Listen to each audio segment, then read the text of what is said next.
We're going to switch gears a little bit here, and for a little while, it's going to seem like what we're doing has nothing to do with, or very little at least, to do with what we have been doing with forces. But you're going to see over the next few days that it is part of the dynamics unit. There is forces involved with energy.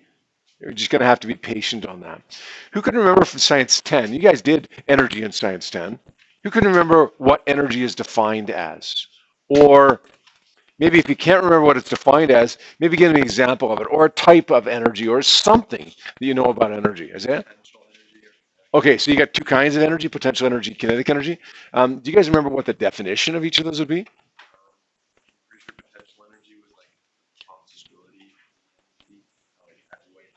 Okay, the possibility for energy to do something, stored energy, the ability to do something, but it's not doing something right now. Okay, whereas kinetic energy is it's energy of motion. It is doing something right now. Good. I like that, actually. I like the way that both of you guys responded with potential energy and kinetic energy. Kinetic energy, we usually define as the energy of motion. You define it as the energy of doing something right now. Okay. Usually we define potential energy as stored energy, but I like the way you define it. That's the energy that's has the ability to do something down the road. Okay. Two kinds of energy that's doing something right now and energy that has the potential to do something later on. Let's think about the way these two guys just defined kinetic and potential energy for me. See if we can come up with a definition for energy based on that. Doing something right now might do something down the road. Stored energy, doing something down the road. We're going to define energy as the ability to do work. The ability to do work. It's either doing work right now. If it's doing work right now, it's got kinetic energy. If it's storing it so that it can do work later on, it's got, Isaiah, potential energy. Those are two types of energy, kinetic and potential energy. We're going to say that kinetic energy is energy of motion, but I almost like your definition better. Energy of doing something right now. Potential energy, we're going to define it as stored energy, but I like your definition better as well. The energy that is stored so that it can do something later on. Because they both come back to the definition of energy, which is the ability to do work. Now, there are lots of examples of kinetic energy, but we don't usually break kinetic energy down into subcategories. Okay, kinetic energy is energy of motion. We could talk about thermal energy, which is the motion of tiny little particles inside something, or we could talk about the motion of cars on the highway. We're still talking about motion of particles. It's just a matter of scale. So we don't usually distinguish between types of kinetic energy. Kinetic energy is kinetic energy, regardless of what the scale is. But potential energy, we do distinguish between categories of potential energy. Does anybody remember one category of potential energy? One type or one category of stored energy. Energy that's not doing something right now, but might do something down the road. Jack, what's one of them? Okay, so that's an example of potential energy, but what's the category of potential energy that that would have? The boulder at the top of the hill with the ability to have kinetic energy as it rolls down the hill, right? Not doing anything right now, but it might roll down the hill. It has the potential to roll down the hill. What kind of potential energy would it have? Gravitational potential energy. And that's one of the kinds that we're really going to focus on in Physics 20, gravitational potential energy. In fact, that's probably the one that we'll use the most in Physics 20. Physics 30, we'll talk about other kinds of potential energy. And in chemistry, you talk about other kinds of potential energy still. That's the most common one that we'll deal with in Physics 20. What's another one, though? Besides gravitational potential energy, even if that is the most common one. Yeah? Good. Elastic potential energy. Sometimes we call elastic potential energy spring potential energy as well. The energy stored in an elastic that's stretched or compressed. The energy stored in a spring that's stretched or compressed. Pretty much the same thing. So we'll put those together. Okay. Funny enough, you guys have given me two kinds of potential energy. There's lots more, but these are the two kinds that we deal with in Physics 20. Does anybody know another kind of potential energy that we won't deal with in Physics 20? Beyond these two? Energy that's stored, something, has the ability to do something. Nuclear. We'll deal with nuclear in Physics 30. but it definitely is a type of stored energy. This is the energy that's stored in the nucleus of an atom. If we split the nucleus of the atom, we release a tremendous amount of energy. Or if we happen to be able to fuse together nuclei of atoms, we can release a tremendous amount of energy. Nuclear fission or nuclear fusion. You ever heard those two terms? Okay. They release energy because of the energy stored in the nucleus of the atom, nuclear energy. We can use that to generate electricity. We can use that to all kinds of different things, to blow up a city, okay, all kinds of different things. Okay, but in the end, it's not doing anything right now. It has the ability to do something down the road. It's stored energy, it's potential energy. Another type, something that's probably a little bit more everyday than nuclear, chemical potential energy. And obviously, we're not going to deal with chemical potential energy in physics 20 either, nor are we going to deal with that in physics 30. That's a chemistry thing, right? But in the end, it's still energy. It still has the ability to do work down the road. Where would you see chemical potential energy? Lots of places. Batteries, yeah. Okay, batteries is a perfect example. There's chemicals inside batteries, which ends up the energy that's stored in there ends up being converted to electrical energy. Where else? Probably even more everyday than batteries. Although we use batteries every day with our cell phones, right? These lithium-ion batteries in our cell phones, as long as they don't catch on fire or something. Explode, yeah. Where else do we use chemical potential energy even more than we use it in the batteries of our cell phones? In our bodies, right? What is it? I'm not a biology guy, but what is it? ATP? ATP? How'd you get to school this morning? Did you walk? Well, use chemical potential energy if you walked to school this morning. And that chemical potential energy that was stored in your body that had the potential to do something was converted to energy that does something as you were walking on the pathway up towards the school there, right? That was kinetic energy as you were walking. And kinetic energy, sound energy, which is a form of kinetic energy as you were talking, the movement of air molecules. Okay? But if you didn't walk to school, how'd you get here? Drove your car, took the bus maybe? Okay. How did the bus get here? How did the car get here? Kinetic energy, right? Energy that was doing something. But where did it get that kinetic energy from? Ultimately from dinosaurs, sure. Sure. Chemical potential energy that's stored in the gasoline or the diesel fuel of the car or the bus, right? So chemical potential, nuclear potential, elastic or spin potential, gravitational potential, all energy that's not doing something right now, but that can do something down the road. Let's write down a couple equations, three of them actually. The first one is going to go back to kinetic energy. We're going to say EK is equal to, anybody remember this one? I know you've done this one in Science 10. Good. You cheater, you looked at your data sheet, didn't you? EK is equal to 1/2 mv squared. You guys remember this though, right? Now that you see it. EK stands for kinetic energy. Do you know what the units would be for kinetic energy? Joules, good. Which we abbreviate with a capital J. And kinetic energy would be a vector or scalar.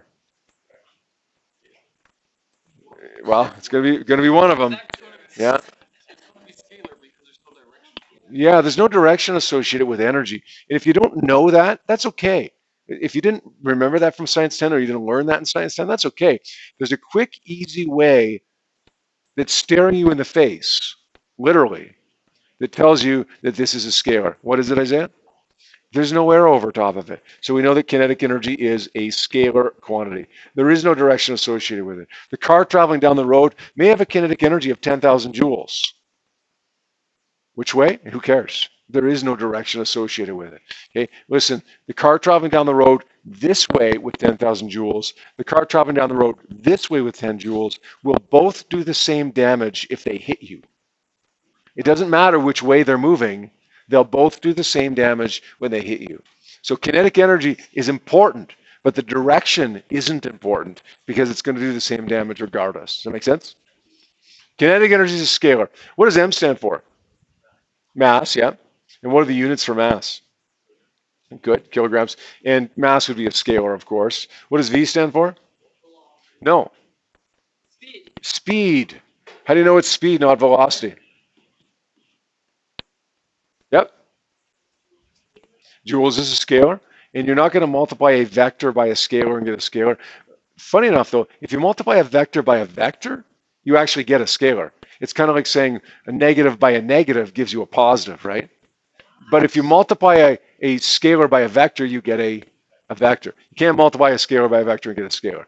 Okay, so that's one good way of determining that that's a scalar, yes. What's the maybe slightly more obvious way of determining that speed's a scalar here? There's no arrow over top of it, right?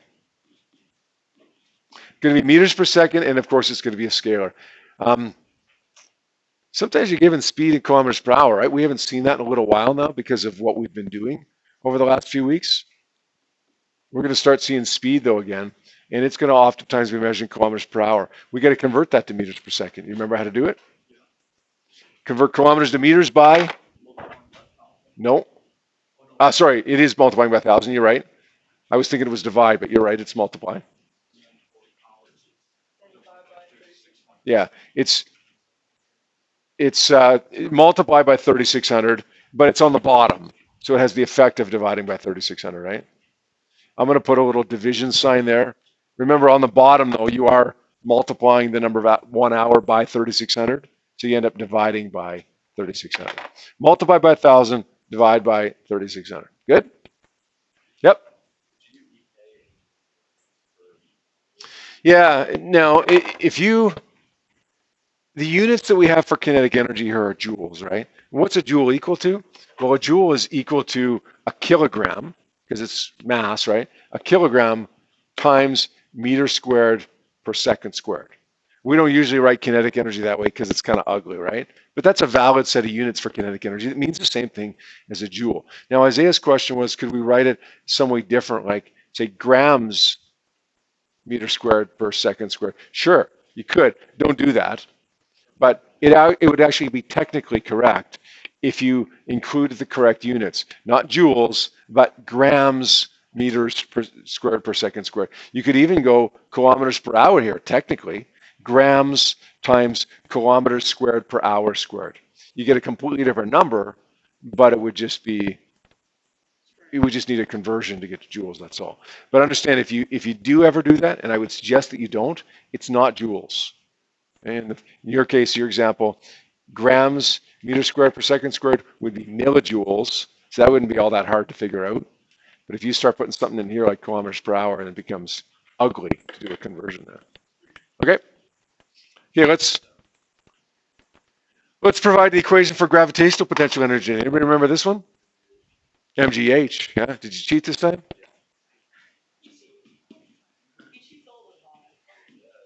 EP is equal to MGH. So EP stands for potential energy. Okay, units are going to be joules, of course, because all energy is measured in joules. Potential energy is a vector or scalar? Scalar. All energy is a scalar. If kinetic energy is a scalar, then potential energy is going to be a scalar as well. You can tell that by looking at the symbol. There's no vector sign over it, so it's going to be a scalar. M is going to stand for mass in kilograms. G is going to be gravity, the acceleration due to gravity. We're going to make it 9.81 meters per second squared, although that can vary a little bit, right? If you're on the top of Mount Everest, it'll be a little bit lower. If you're in New Orleans, which is below sea level, it's going to be slightly higher. On average, it's 9.81. That's what we use usually for the surface of the Earth, right? If you're on the moon, it's dramatically different, right?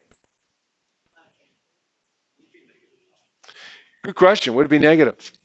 Kinetic energy is a scalar, right? Potential energy is a scalar. So we're going to take the magnitude of the acceleration due to gravity there. We're going to always make it positive 9.81 there. For when we're doing an energy analysis, always positive. H stands for height. And the height is kind of a little bit weird, but the height is relative. We can measure the height from the ground or from the top of the desk or from the top of a mountain. We can measure the height from wherever we want, as long as we specify where our frame of reference is. You'll see as we progress through potential energy what exactly I mean by that. Okay. One more equation here. We've got elastic or spring potential energy. This one's going to be a new one to you. You haven't learned about this one in Science 10. Elastic potential energy, given by the same symbol as gravitational potential energy, just EP, is equal to 1/2 kx squared. That's completely new. Don't get that mixed up with kinetic energy. It's not at all the same thing. It takes the same form, the 1/2 and the squared, but it's not at all the same thing. K stands for what we call the spring constant or the elastic constant. And it's basically a measurement of how stiff the elastic or the spring is. And one of these days I'll learn to spell elastic. There we go. It's a measure of how stiff the spring or elastic is. You guys ever take apart your pen, pull the spring out of the pen, right? That's a pretty loose spring, not a very stiff spring at all, right? That's got a very, very low spring or elastic constant. You ever look at the spring in a car that goes around the shock? Like it basically holds up the car, right? It's very, very stiff. That's got a very, very high spring constant. Now, the higher the spring constant, the stiffer it is, the harder it is to compress or stretch, but the more energy it will store. You can imagine the energy stored in the spring in your pen is going to be dramatically less than the energy stored in the spring in your car. Stiffer spring stores more energy. Now, how do you know that? Well, because it's a linear relationship. EP is directly related to K. As K goes up, elastic potential energy goes up as well. X, oh, sorry, but the units for that would be newtons per meter. And of course, it's going to be a scalar as well. X stands for the displacement. But pay really close attention to what I'm about to say. Otherwise, you're going to get mixed up as to what I mean by that. There's two kinds of displacement. One is the displacement that we've referred to every single time this year that we refer to displacement. That's not what we're talking about now. It's a different kind of displacement. So this displacement measured in meters is not the displacement that we've been talking about that means how far something has gone, but rather this displacement is how much the spring or elastic is stretched or compressed. In the demonstration that I just did when I pulled back the hair elastic, that was the displacement X. When I let it go and it flew across the room, that was the displacement delta D. All right, here's question chapter 6, if you don't have that downloaded already. Page 303. Starting off with kind of a challenging energy question, actually. First one, usually it's a little bit easier than this. That's okay. Your guys' as minds have developed to the point now after 2 months of physics 20 that you can handle this. It says on a highway, a car of mass 1,200 kilograms traveling at 20 meters per second has a kinetic energy equal to a van that has a mass of 4,800 kilograms. What's the speed of the van? I said in the last class, I said, what are we going to do first? Somebody said, write down the givens. It's not what we want to do first. Givens are important. But think about the question first, though. Think about the question. Think about what's going on. You got a car with a certain kinetic energy. You got a van with the same kinetic energy. They're telling me what to do in this question. It is literally staring you in the face what you have to do with this question. What do you want to do? No, we don't make it proportional. Even better. What's the important word here? There's one word that tells you exactly what to do in this question. Jackson, what is it? Equal. They're telling you that the kinetic energy of the car is equal to the kinetic energy of the van. That's what they told me. That's what I'm going to write down. Now, that means that 1/2 of the mass of the car times the speed of the car squared is equal to 1/2 of the mass of the van times the speed of the van squared, right? How did I know to do that? I'm not smart. They told me to do it. They said the kinetic energy is equal. I just did what they told me. Can I cancel out the mass? It appears in both terms, right? different mass, right? Cancel out the speed, different speed, right? Cancel out the half, same half. I don't have to cancel out the half, but I can, and that makes the calculation a little bit simpler. The mass of the car is 1,200 kilograms. The speed of the car is 20 meters per second. Don't forget to square that. The mass of the van is 4,800 kilograms. What do you think the speed of the van is going to be? Bigger or smaller than the speed of the car? If you got a certain amount of kinetic energy that's the same for both vehicles, and the mass of one of them is bigger, then its speed is going to have to be smaller. 20 squared is 400. 400 times 12. 4 times 12 is 48. 1,200, 400, 480,000 equals 4,800 times v squared. 480,000 divided by 4,800. What are we going to do there? Is it 100? Left with two zeros equals v squared. V ends up being equal to, was the speed of this truck, this van, I should say, smaller? Sure. Sure it was. It was half the speed. Wait a second. It was 4 times the mass, but it was only half the speed? Why didn't the speed go down by as much? Because speed is squared, right? It's not a linear relationship for speed like it is for mass. Make sense? All right. Your homework, besides, of course, getting your lab in today and your quiz for tomorrow, are these 3 questions that you can get a head start on right now.